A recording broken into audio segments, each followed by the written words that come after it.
ಮಕ್ಕಳ ಹಕ್ಕುಗಳಿಗೆ ಕಪಾಳ ಮೋಕ್ಷೆ ವಿಶೇಷ ಕಾರ್ಯಕ್ರಮಕ್ಕೆ ಸ್ವಾಗತ. ನಾನು ನಿಮ್ಮ ಎಂಪಿ ಮುದಾಳೆ. ಬಂಧುಗಳೇ, ತಮಗೆಲ್ಲ ಗೊತ್ತಿರುವ ಹಾಗೆ ಬೀದರ್ ಜಿಲ್ಲೆಯ ಬೀದರ್ ತಾಲೂಕಿನ ಜನವಾಡ ಗ್ರಾಮದ ಸರ್ಕಾರಿ ಉರ್ದು ಮತ್ತು ಇಂಗ್ಲಿಷ್ ಪ್ರೌಢಶಾಲೆಯ ಮಕ್ಕಳಿಗೆ ಅದೆಂತ ಕೆಲಸ ಹಚ್ಚಿದ್ದಾರೆ ಅಲ್ಲಿನ ಮುಖ್ಯ ಗುರುಗಳು ಎಂಬುದರ ಬಗ್ಗೆ ಒಂದಿಷ್ಟು ಸುದ್ದಿ ನಿಮ್ಮಂದೆ ನಾವು ಹೊತ್ತುಕೊಂಡು ಬಂದಿದ್ವಿ. ಯಾಕಂದ್ರೆ ಮಕ್ಕಳ ಕೈಗೆ ಪುಸ್ತಕ ಕೊಡದ ಬದಲು ಮಕ್ಕಳ ಕೈಯಲ್ಲಿ ಪೊರಕೆ ಕೊಟ್ಟು ಸ್ವಚ್ಛಗೊಳಿಸುತ್ತಿರುವಂತಹ ದೃಶ್ಯ ನಿಮ್ಮ ಮುಂದೆ ನಾವು ಹೊತ್ತುಕೊಂಡು ಬಂದಿದ್ದೀವಿ. ತಮಗೆಲ್ಲ ಗೊತ್ತಿರುವ ಹಾಗೆ ಅನೇಕ ಜನ ಪೋಷಕರು ಪಾಲಕರು ನಮ್ಮ ಮಕ್ಕಳು ಶಾಲೆಗೆ ಹೋಗಿ ಉದ್ಧಾರ ಆಗಲಿ, ನಮ್ಮ ಮಕ್ಕಳು ಕೂಡ ಇನ್ನೊಬ್ಬರ ಹಾಗೆ ಬದುಕು ಹಸನ ಮಾಡಿಕೊಳ್ಳಲಿ ಅಂತ ನಾವು ಶಾಲೆಗೆ ಕಳಿಸುತ್ತೇವೆ. ಆದರೆ ಅಲ್ಲಿರ್ತಕ್ಕಂಥ ಮುಖ್ಯ ಗುರುಗಳು, ಅಲ್ಲಿರ್ತಕ್ಕಂಥ ಶಿಕ್ಷಕರು ಏನೆಲ್ಲ ಮಾಡ್ತಾರೆ ಎಂಬುದಕ್ಕೆ ತಾಜಾ ಉದಾಹರಣೆ ಇಲ್ಲಿದೆ ನೋಡಿ.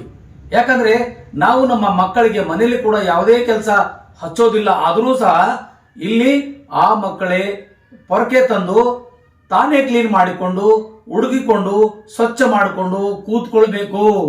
ಆ ಶಾಲೆಲ್ಲ ಇಡೀ ಶಾಲೆಲ್ಲ ಸ್ವಚ್ಛಗೊಳಿಸಬೇಕು. ಸ್ವಚ್ಛಗೊಳಿಸಿದಾಗ ಮಾತ್ರ ಅವರಲ್ಲಿ ಕೂತ್ಕೊಳ್ಳಕ್ಕೆ ಸಾಧ್ಯ. ಅದು ಎಷ್ಟು ಮಟ್ಟಿಗೆ ಅಲ್ಲಿ ಮಕ್ಕಳು ಕಲಿತಾರೋ, ಎಷ್ಟು ಮಟ್ಟಿಗೆ ಮಕ್ಕಳಿಗೆ ವಿದ್ಯಾಭ್ಯಾಸ ಹೇಳ್ತಾರೋ ಆ ಭಗವಂತನಿಗೆ ಗೊತ್ತು. ಆದರೆ ಲಕ್ಷ ಲಕ್ಷ ರೂಪಾಯಿ ಪಡೆದುಕೊಂಡು ಕಾಲ ಮೇಲೆ ಕಾಲು ಹಾಕಿಕೊಂಡು ಆರಾಮಾಗಿ ಜಿಂದಗಿ ಮಾಡ್ತಿರುವಂತಹ ನಮ್ಮ ಶಿಕ್ಷಕ ವರ್ಗ ಒಂದದವರಿಗೆ ಯಾವ ರೀತಿಯಾಗಿ ಹೇಳಬೇಕನ್ನೋದು ಅರ್ಥವಾಗ್ತಾ ಇಲ್ಲ. ಮಕ್ಕಳ ಆಯೋಗದ ಅಧ್ಯಕ್ಷರಾಗಿರ್ತಕ್ಕಂತಹ ಶಶಿಧರ್ ಕೋಸಂಬಿ ಅವರೇ ನಮ್ಮ ಬೀದರ್ ಜಿಲ್ಲೆಯ ಬೀದರ್ ತಾಲೂಕಿನ ಜನವಾಡ ಗ್ರಾಮದಲ್ಲಿ ಮಕ್ಕಳನ್ನ ಯಾವ ರೀತಿಯಾಗಿ ಬಳಸ್ಕೊಳ್ತಾ ಇದ್ದಾರೆ ಎಂಬುದನ್ನ ನೀವು ಒಂದಿಷ್ಟು ನೋಡಿ. ಮಕ್ಕಳ ಹಕ್ಕುಗಳೆಲ್ಲ ಉಲ್ಲಂಘನೆ ಮಾಡಿದ್ದಾರೆ. ಮಕ್ಕಳ ಹಕ್ಕುಗಳನ್ನೆಲ್ಲ ಉಲ್ಲಂಘನೆ ಮಾಡೋದಲ್ಲದೆ ಅವರಿಗೆ ಕಪಾಳ ಮೋಕ್ಷ ಮಾಡುವಂತ ಕೂಡ ಕೆಲಸ ನಡೆದು ಹೋಗ್ತಾ ಇದೆ ಅಂತಕ್ಕಂಥ ಮಾತನ್ನ ಅಲ್ಲಿನ ಜನ ಮಾತಾಡ್ತಾ ಇದ್ದಾರೆ. ಯಾಕಂದ್ರೆ ಯಾವುದೋ ಒಂದು ರೀತಿಯಲ್ಲಿ ಈ ವಿಚಾರವಾಗಿ ಅವರಿಗೆ ಲಕ್ಷ ಲಕ್ಷ ರೂಪಾಯಿ ಸಂಬಳ ಕೊಟ್ಟು ಪಾಠ ಪ್ರವಚನ ಮಾಡಿ ಮಕ್ಕಳ ವಿದ್ಯಾಭ್ಯಾಸಕ್ಕೆ ಒಂದಿಷ್ಟು ನಾಂದಿಯಾಗಿ ಅಂತ ಶಿಕ್ಷಕರಿಗೆ ಸರ್ಕಾರ ಒಂದಿಷ್ಟು ನೇಮಕ ಮಾಡಿ ಅವರಿಗೆ ಕಳಿಸಿಕೊಟ್ಟಿದ್ರೆ ಮಕ್ಕಳನ್ನೇ ದುಡಿಸಿಕೊಂಡು ಅವ್ರು ಯಾವ ರೀತಿಯಾಗಿ ಮಾಡ್ತಾ ಇದ್ದಾರೆ ಅಂದ್ರೆ ಆ ಬಿಸಿ ಊಟದಲ್ಲಿ ಊಟ ಮಾಡಿದ ನಂತರ ಎಲ್ಲಾ ಪಾತ್ರೆಗಳನ್ನ ಆ ಮಕ್ಕಳೇ ತೊಳಿಬೇಕಂತೆ. ಭಾಂಡ ಹಿಡ್ಕೊಂಡು ಎಲ್ಲ ತೊಳೆದು ಕ್ಲೀನ್ ಮಾಡಿ ಅಲ್ಲಿ ತಂದು ಇಡಬೇಕಂತೆ. ಇದೆಲ್ಲ ಕಂಡೀಷನ್ ಹಾಕಿದ್ದು ಜನವಾಡ ಉರ್ದು ಮತ್ತು ಇಂಗ್ಲಿಷ್ ಪ್ರಾಥಮಿಕ ಶಾಲೆಯ ಮುಖ್ಯ ಗುರುಗಳಂತೆ. ಅಲ್ಲಿನ ಜನ ಮಾತಾಡ್ತಾ ಇದ್ದಾರೆ. SDMC ಅಧ್ಯಕ್ಷರಿಗೂ ಕವಡೆ ಕಾಸಿನ ಕಿಮ್ಮತ್ತು ಕೊಡಲ್ಲ ಅಂತೆ. ಹಾಗಾದ್ರೆ ಯಾಕೆ ಹೀಗಾಯ್ತು? ಯಾಕೆ ಹೀಗೆ ನಡೀತಾ ಇದೆ? ಮಕ್ಕಳ ಆಯೋಗದ ಅಧ್ಯಕ್ಷರಾಗಿರ್ತಕ್ಕಂಥ ತಾವು ಇವರ ಮೇಲೆ ಶಿಸ್ತು ಕ್ರಮ ಕೈಗೊಳ್ಳಬಹುದೇ? ಮಕ್ಕಳಿಗೆ ನೀವು ನ್ಯಾಯ ಕೊಡಿಸಬಹುದೇ ಎನ್ನುವಂತಹ ಪ್ರಶ್ನೆ ಯಕ್ಷ ಪ್ರಶ್ನೆಯಾಗಿ ಉಳಿದುಕೊಂಡಿದೆ. ಶಶಿಧರ್ ಕೋಸಂಬಿ ಅವರೇ, ನೀವು ಅನೇಕ ರೀತಿಗಳಿಂದ ಮಕ್ಕಳ ಮೇಲೆ ಯಾವುದೇ ರೀತಿಯ ದೌರ್ಜನ್ಯ ಆಗಬಾರ್ದು, ಮಕ್ಕಳ ಮೇಲೆ ತೊಂದರೆ ಆಗಬಾರ್ದು, ಮಕ್ಕಳಿಗೆ ಯಾವುದೇ ರೀತಿಯಿಂದ ಇನ್ನೊಬ್ಬರಿಂದ ಯಾವುದೇ ಕಾರಣಕ್ಕೂ ದುರ್ನಡತೆಯನ್ನು ನೋಡಬಾರದು ಎಂಬ ದೃಷ್ಟಿಕೋನದಿಂದ ಸಾಕಷ್ಟು ರೀತಿಗಳಿಂದ ವಿಚಾರ ಮಾಡಿ ದೇಶ ವಿದೇಶಗಳಿಗೆ ಹೋಗಿ ನೀವು ಅಲ್ಲಿ ಕಲಿತುಕೊಂಡು ಬಂದು ಇಲ್ಲಿ ಇರ್ತಕ್ಕಂಥ ನಮ್ಮ ಮಕ್ಕಳ ಆಯೋಗದ ಅಧ್ಯಕ್ಷರಾಗಿ ಮಕ್ಕಳನ್ನ ಯಾವ ರೀತಿಯಾಗಿ ಶಾಲೆಗಳಲ್ಲಿ ಮಾಡಿಕೊಳ್ಬೇಕು, ಯಾವ ರೀತಿಯಲ್ಲಿ ಇಟ್ಕೊಳ್ಬೇಕು, ಮಕ್ಕಳನ್ನ ಹೇಗೆ ಪೋಷಣೆ ಪಾಲನೆ ಮಾಡಬೇಕು ಅನ್ನೋ ಬಗ್ಗೆ ಆಗಾಗ ತಾವು ಹೇಳ್ತಾ ಇರ್ತೀರಿ.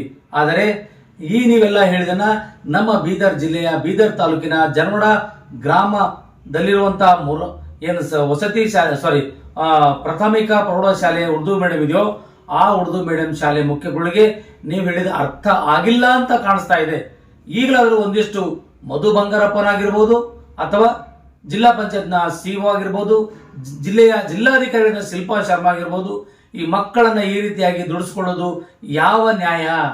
ಈ ಮಕ್ಕಳನ್ನ ಈ ರೀತಿಯಾಗಿ ದುಡಿಸ್ಕೊಳ್ಳೋದು ಯಾವ ಕಾಳಜಿ ಇದೆ? ಯಾಕೆ ಮಕ್ಕಳ ಹಕ್ಕುಗಳನ್ನ ಉಲ್ಲಂಘನೆ ಮಾಡ್ತಾ ಇದ್ದಾರೆ ಅನ್ನೋದನ್ನ ಸ್ಪಷ್ಟಪಡಿಸಬೇಕಿದೆ. ಮುಂದಿನ ಸುದ್ದಿಗಳಿಗಾಗಿ ಮತ್ತೆ ಬರ್ತೀನಿ. ಅಲ್ಲಿವರೆಗೂ ನಮಸ್ತೆ. ಇದಕ್ಕೆ ಸಂಬಂಧಪಟ್ಟಿರೋ ಹಾಗೆ SDMC ಅಧ್ಯಕ್ಷರು ಕೂಡ ತಮ್ಮದೇ ಆದಂತ ನೋವನ್ನು ಹೇಳಿಕೊಂಡಿದ್ದಾರೆ. ಅದನ್ನು ಕೂಡ ಒಂದಿಷ್ಟು ಕೇಳಿ. मैं उर्दू स्कूल SDMC अध्यक्ष हूँ। मैं सर कंटिन्यू हमारे पास बच्चों को 24 घंटे कभी भी जानते हैं हम स्कूल के अंदर बच्चे या झाड़ू मारते रहते हैं या झाड़ों को पानी मारना, हमेशा वही ऑफिस साफ करने लगा है, वो करने लगा है, बच्चों को टॉयलेट साफ करने लगा है, ऐसे सब काम कंटिन्यू हमारे मैडम करें। हर हमेशा हम जाके बार बार बोले, मैं उन्होंने कितने बार बहस कर लिया, मैं जाके DD भाई साहब को हमारे BO सर को सबको कंप्लेंट कराया, इससे पहले भी 1.5 साल पहले भी करा। कंटिन्यू यही है, कितना भी बोले तो भी सुनते ही नहीं टोटल होना हमारे को। मैडम मैं अगर गया तो वहाँ जाके बस इन्हें आया तो इतने से बोलता है हमारे बच्चों को, हम जहाँ पहले हम भी झाड़ू मारें, पहले हम भी ये करके हम यहाँ तक नौकरी कर रहे हैं। पहले जो भी करे मैडम आप नको करो। उनके बच्चे के पेरेंट्स जो भी है मेरे पास आके बोल रहे हैं हमारे को, HDM तुम अध्यक्ष है गाँव के, तुम बोलना कंटिन्यू जाके, तुम समझाते जो मैडम आ तुम्हारे हमारे को सुनते नहीं करते नहीं। कितने बार आगे कंप्लेंट मेरे को कर रहे हैं। मैं कभी भी ऑफिस में जान दो उन्हें उठ के ऑफिस से बाहर चले जाते। हम बात करेंगे, किससे बात करेंगे बोलो। स्कूल बोले तो विद्या मंदिर है। हाँ, विद्या मंदिर है। अगर काम लगाते हाँ। तो आप क्या बोलना चाहते हैं अध्यक्ष को? नहीं करना काम। मैडम को हमारे जनवाड़े में जरूरत ही नहीं है उनकी।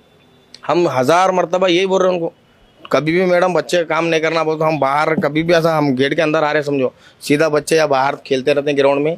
कोसा भी टाइम खेलने का एक पीरियड रहता है। आने वाले दिनों में अगर एक्शन नहीं लिया गया तो अब क्या नहीं ले गए तो सर हम जहाँ जाना बहुत बड़ा होराटा करते हैं। हमारे मच्छिंदर साहब बोले ना, बहुत बड़ा होराटा करते हैं हम। जनवाड़े के अंदर फर्स्ट टाइम ऐसे HM आए सर। अब ऐसे भ्रष्ट शिक्षक को क्या अमानत करना होगा? अमानत करना सर उनको। आपका नाम? मेरा नाम मोहम्मद इस्माइल है, जनवाड़ा HDM अध्यक्ष। ಜನೋಡ ಗ್ರಾಮದ ಉರ್ದು ಮತ್ತು ಇಂಗ್ಲಿಷ್ ಮಾಧ್ಯಮದ ಸರ್ಕಾರಿ ಹಿರಿಯ ಪ್ರಾಥಮಿಕ ಶಾಲೆ ಜನೋಡ ಮುಖ್ಯ ಗುರುಗಳಾದ ನಸರೀನಾ ಫಾತಿಮಾ ಅವರು ಬಿಸಿ ಊಟ ಮಾಡಿದಂಥ ಮಕ್ಕಳ ಪಾತ್ರೆಗಳು, ಪ್ಲೇಟು, ಗಿಲಾಸು ಎಲ್ಲ ಅವ್ರ ಕೈಯಲ್ಲಿ ತೊಳ್ಳೆ ಹಚ್ಚಲತ್ತಾರ. ಮಕ್ಕಳು ಪೆನ್ ಹಿಡಿಯೋದು, ಅದೇ ರೀತಿ ಶಾಲೆಯಲ್ಲಿ ಸೊಡ್ಡು ಹುಳ್ಳ್ಯಾಕ ಹಚ್ಚಲತ್ತಾರ, ಮಕ್ಕಳಿಗೆ ಜಾಡು ಎಲ್ಲ ಹುಳ್ಳ್ಯಾತಾರ ಮತ್ತು ಮಕ್ಕಳಿಗೆಲ್ಲ ದುಕಾನಿಂದ ಸಾಮಾನು ತರ್ಲಕ್ಕೆ ಹಚ್ಚಲತ್ತಾರ. ನಮ್ಮ SDMC ಅಧ್ಯಕ್ಷರು 2-3 ಸರ್ತಿ ಕೇಳಿದ್ರೆ ಮಕ್ಕಳಿಗೆಲ್ಲ ಇದು ಮಾಡ್ಸೋ ತಪ್ಪದೆ ಮಾಡಿಸ್ಬೋದು, ಓದ್ ಬರ್ಲಿಕ್ಕೆ ಗರೀಬರು ಮಕ್ಕಳು ಯಾರಿಗಾದ್ರೂ ಭೀ ಅನ್ಯಾಯ ಆಯ್ತದ ಅಂತ ಹೇಳಿದ್ರೆ ಇಲ್ಲಿ ಏನು ಮಾಡೋದ ನೀ ಮಾಡ್ಕೋಗು. ನಮ್ಮ ಶಾಲೆಯಲ್ಲಿ ಪ್ಯೂನ್ ಇಲ್ಲ, ಚಪ್ರಸಿ ಇಲ್ಲ, ಯಾರಿಗೆ ಹೇಳ್ತೀವಿ ಹೇಳೋವು, ನಾ BO ಅವ್ರಿಗೆ 2000 ಕೊಡ್ತೆ, 4000 ಕೊಡ್ತೆ, ಹಿಂಗೆ ಏನೋ ಏಕವಚನದಲ್ಲಿ ಮಾತಾಡತ್ತಾರ. ಇದೇ ರೀತಿ 2-3 ಸರ್ತಿ BO ಅವರಿಗೂ ಕಂಪ್ಲೇಂಟ್ ಕೊಟ್ಟರೆ ಇವರು ಮೊದಲು ಕೊಟ್ಟರು, ಅವರು ರೆಸ್ಪಾನ್ಸ್ ಮಾಡಿಲ್ಲ. ಅದ್ರ ಕಡೆ ನಮ್ಮ ವಿಡಿಯೋ ಹಿಡಿದು ನಮ್ಮ ಕ್ಷೇತ್ರ ಶಿಕ್ಷಣ ಅಧಿಕಾರಿಗಳಿಗೆ, ನಮ್ಮ DDP ಅವರಿಗೆ, ಬಾಲ ಮತ್ತು ಜಿಲ್ಲಾ ಕಾರ್ಮಿಕ ಇಲಾಖೆ ಅವರಿಗೆ ಮತ್ತು ಜಿಲ್ಲಾಧಿಕಾರಿಗಳಿಗೆ ಅವರಿಗೆ ನಾವು ಅರ್ಜಿ ಕೊಟ್ಟಿದ್ದೆವು. ನಾವು ಏನು ಹೇಳೋಕೆ ಇಷ್ಟಪಡ್ಬೇಕಂದ್ರೆ ಆ ಮೇಡಮ್ಲಿಂದು ನಮ್ಮ ಶಾಲೆಗೆ ಭಾಳ ಇದಾಗ್ಲತ್ತದ. ಅವ್ರಲಿಂದು ಮೇಡಮ್ ಅವ್ರಿಗೆ ಏನರ ಒಂದು ಅವ್ರಿಗೆ ಸರ್ಕಾರದಿಂದ ಏನರ ಒಂದು ಕರ್ಮ ಕೈಲಿ ತೊಗೋಬೇಕು ಅಂತ ನಮ್ಮದೊಂದು ಆಸೆ ಇದೆ. ಮಕ್ಕಳು ಏಜ್ ಏನು? ಮಕ್ಕಳು ಸಣ್ಣವು ಸರ್, 6ನೇ 7ನೇ ಮಕ್ಕಳಿಗೆ ಓದಬೇಕಾದಂಥ ಮಕ್ಕಳಿಗೆ ಮನೆಯಲ್ಲಿ ತಂದೆ ತಾಯಿ ಹಚ್ಚಲ್ರವ್ರು ಶಾಲೆಗೆ ಹಚ್ಚಿ ದಂಧೆ ತೆಕ್ಕೊಲತ್ತಾರ. ಮಕ್ಕಳಿಗೆ ಅವರೇ ಓಸ್ ಬರ್ಬೇಕು, ಗುರುಗಳಾರ ವಿದ್ಯೆ ಕೂಡ ಗುರುಗಳು ಹೆಂಗೆ ಮಾಡಿದ್ರೆ ಹೆಂಗೆ ಮಕ್ಕಳಿಗೆಲ್ಲ ಮುಂದೆ ಮಕ್ಕಳು ಓದ್ಬೇಕು ಬರ್ಬೇಕಂತ ತಂದೆ ತಾಯಿದವರು ಶಾಲೆಗೆ ಹಾಕಿ ಏನರ ಒಂದು ದೊಡ್ಡ ಆಫೀಸರ್ ಆಗಲಿ ಓದಲಿ. ನಮ್ಮ ಮಕ್ಕಳು ಮುಂದೆ ನಾವು ಕಷ್ಟ ತೊಗೊಂಡೆವು, ಮುಂದೆ ನಮ್ಮ ಮಕ್ಕಳು ಕಷ್ಟ ತೊಗೋಬಾರ್ದಂತೆ ಒಂದು ತಂದೆ ತಾಯಿ ಅವರು ಶಾಲೆ ಹಾಕ್ತಾರಲ್ಲ. ಅದ್ರ ಕಡೆಯಿಂದ ನೋಡಮ್ಮ ನಾವು DC ಅವರಿಗೆಲ್ಲ ಒಂದು ಅರ್ಜಿ ಕೊಟ್ಟಿದ್ದೆವು, DC ಮೇಡಮ್ ಅವರಿಗೆ ಮತ್ತು ಇವರಿಗೆ ನಮ್ಮ BO ಅವರಿಗೆಲ್ಲ ಏನು ತೊಗೋತಾರ, ಅವರು ಏನು ಇದು ಮಾಡ್ತಾರೆ ನೋಡಮ್ಮ ಸರ್.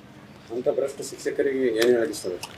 ಅವ್ರಿಗೆ ಏನಿಲ್ಲ ಸರ್, ನೌಕರಿ ಮೇಲೆ ತೆಗೆದಾಕಬೇಕು ಅಂಬೋದು ಒಂದೇ ಆಸೆ ಸರ್ ನಮ್ಮದು. ಅಮಾನತ್ ಮಾಡಬೇಕಾ? ಅಮಾನತ್ ಮಾಡೇಬೇಕು ಸರ್. ಮಾಡಲಿಲ್ಲ ಅಂದ್ರೆ ನಾವು ಮುಂದೊಂದು ದಿನ ದೊಡ್ಡ ಇದರಲ್ಲಿ ಹೋರಾಟ ಮಾಡೋಕ್ಕೆ ಚಾಲು ಮಾಡ್ತೀವಿ ಸರ್ ನಾವು. ನಿಮ್ಮ ಹೆಸರು? ನನ್ನ ಹೆಸರು ಮಚ್ಚಂದರ್ ತಾಕದ್ದರ್ ಸರ್.